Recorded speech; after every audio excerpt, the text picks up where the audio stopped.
Jay, how does it feel to be getting the first win, especially in front of this capacity crowd?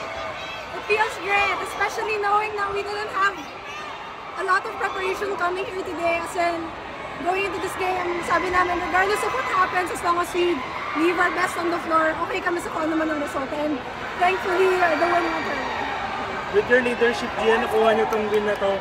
Paano lang nakatulong yung leadership niyo into getting this big win?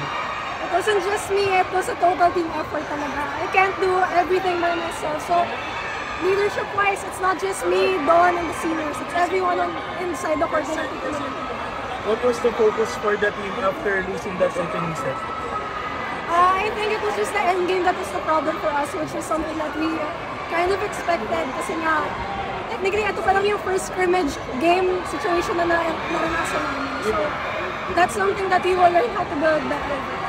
Gia, speaking of confidence, yung confidence pinakita mo yung bola sa almost sa buong rotation. Anong masasabi mo sa performance din ng teammates mo, most especially yung trust mutual?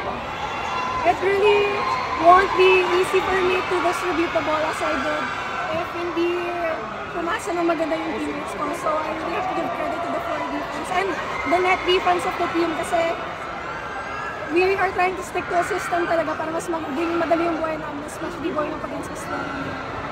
Matapang talaga maglaro and malaki sa net.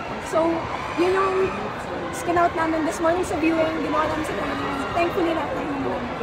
This is only the beginning para sa team. Ano yung kailangan pang hawakan ng team moving forward pa sa ibang games?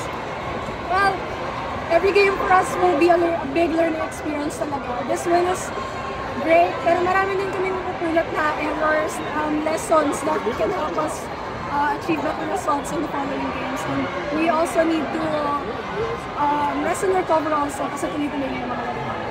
Thank you, okay na po.